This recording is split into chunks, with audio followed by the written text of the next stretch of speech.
Get ready for the countdown. 10, 9, 8, 7, 6, 5, 4, 3, 2, 1, 0.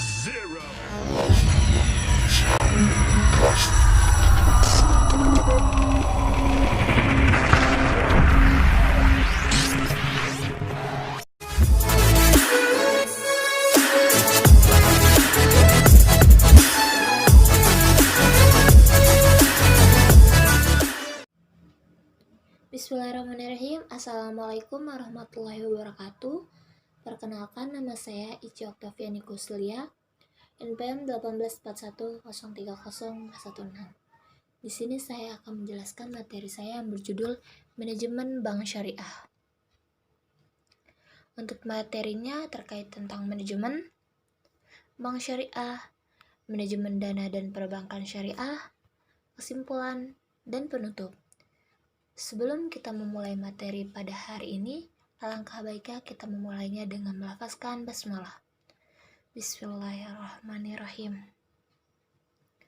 Untuk materi yang pertama akan saya bahas yaitu apa itu manajemen. Secara etimologi, kata manajemen merupakan terjemahan dari manajemen. Kata manajemen sendiri berasal dari kata manager atau manager yang berarti melatih kuda dalam melangkahkan kakinya. Sementara secara maknawiyah berarti memimpin, membimbing, dan mengatur. Menurut George Terry, sebagaimana yang dikutipkan Mulyono, manajemen merupakan sebuah proses yang khas yang terdiri dari tindakan-tindakan, pengorganisasian, perencanaan, penggiatan, dan pengawasan yang dilakukan untuk menentukan serta mencapai sasaran yang telah ditetapkan melalui sumber daya manusia dan sumber-sumber lainnya. Berdasarkan pendapat dari para ahli manajemen, sebagaimana telah tadi saya uraikan, dapat kita ambil kesimpulan bahwasannya manajemen itu sebagai sistem yang sistematik dan komparatif dalam usaha memanfaatkan sumber daya yang ada untuk mencapai tujuan yang telah ditetapkan secara efektif dan efisien. Selanjutnya yaitu apa fungsi manajemen?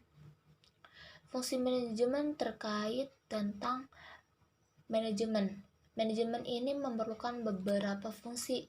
Menurut George Terry, sebagaimana yang dikutipkan dari Yanto, fungsi-fungsi manajemen dibagi menjadi 4 bagian yang bisa kita singkat dengan sebutan POAJ. Yang pertama ada planning, ada perencanaan. Perencanaan merupakan fungsi yang paling awal dari keseluruhan fungsi manajemen sebagaimana banyak dikemukakan oleh para ahli. Yang kedua ada organizing atau pengorganisasian. Pengorganisasian merupakan fungsi manajemen yang kedua, di mana pengorganisasian ini sangat berpengaruh terhadap berlangsungnya pengorganisasian, termasuk di dalam lembaga pendidikan. Pengorganisasian itu untuk menentukan bagaimana penyusunan pengorganisasian dalam kegiatan. Yang selanjutnya ada actuating, penggerakan. Pelaksanaan merupakan fungsi manajemen yang paling utama.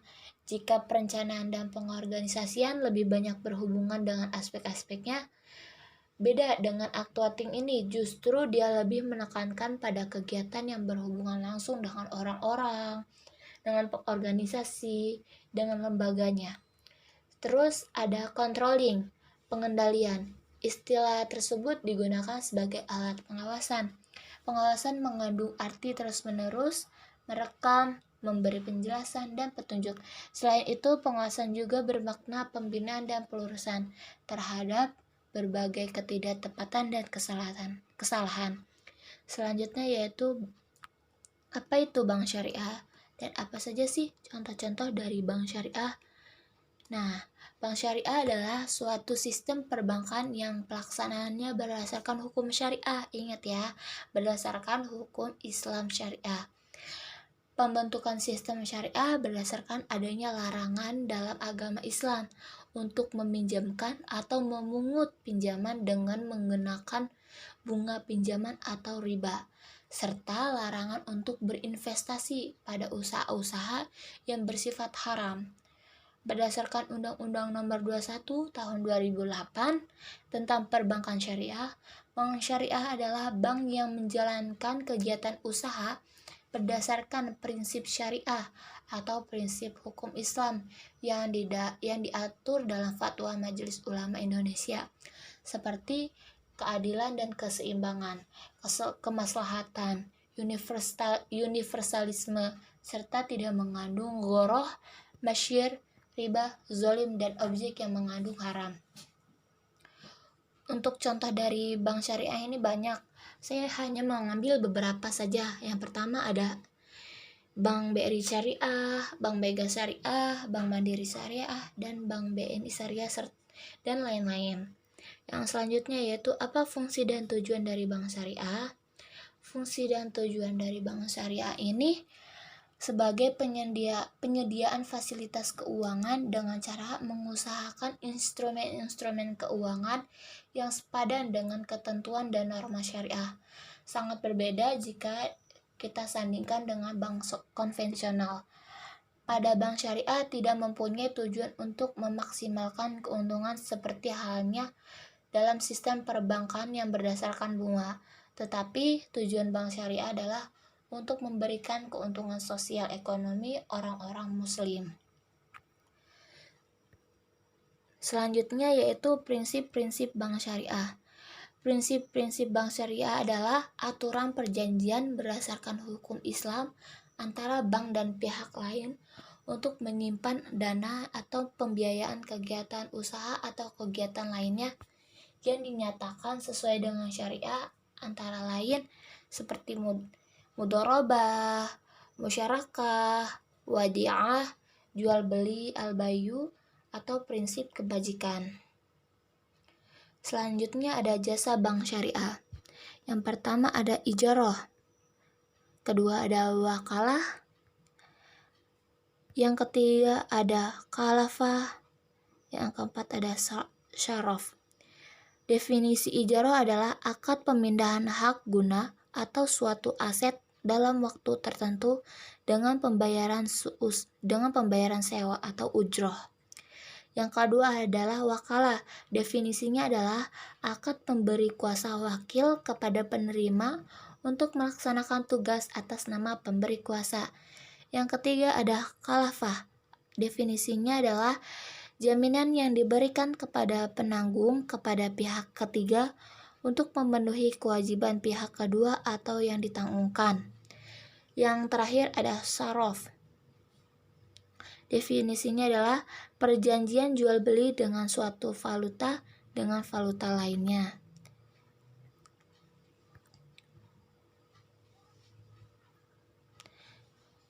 Definisi manajemen dana dan perbankan syariah. Semua organisasi yang berkaitan swasta yang bersifat publik atau lembaga-lembaga sosial kemasyarakat tentu mempunyai tujuan sendiri-sendiri yang merupakan motivasi dari para pendirinya untuk mendapat keuntungan yang besar.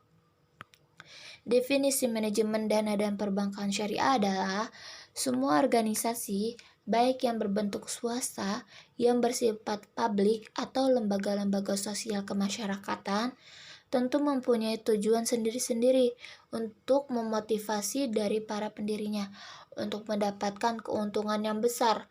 Manajemen haruslah diselenggarakan dengan efisien. Perbedaannya hanyalah pada falsafah hidup yang dianut oleh masing-masing pendiri atau manajemen badan usaha tersebut. Selanjutnya ada sumber pendapatan bank syariah. Sesuai dengan akad-akad penyaluran pembiayaan di bank syariah, maka hasil penyaluran pendapatan bank syariah dapat kita peroleh dari bank hasil atau kontrak mudharabah atau musyarakah, kedua keuntungan atas kontrak jual beli al-bayu, yang ketiga ada hasil sewa atas kontrak ijarah dan ijarah wal isti'na. Yang selanjutnya adalah fee dan pembiayaan administrasi jual beli jasa lainnya.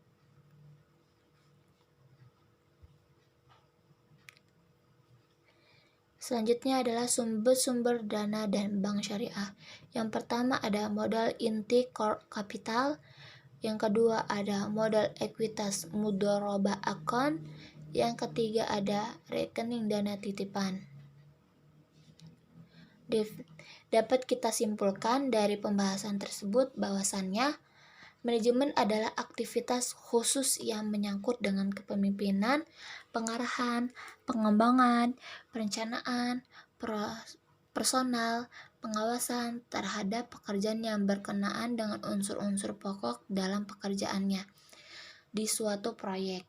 Tujuannya agar hasil yang dihasilkan, yang ditargetkan dapat dicapai secara efektif dan efisien.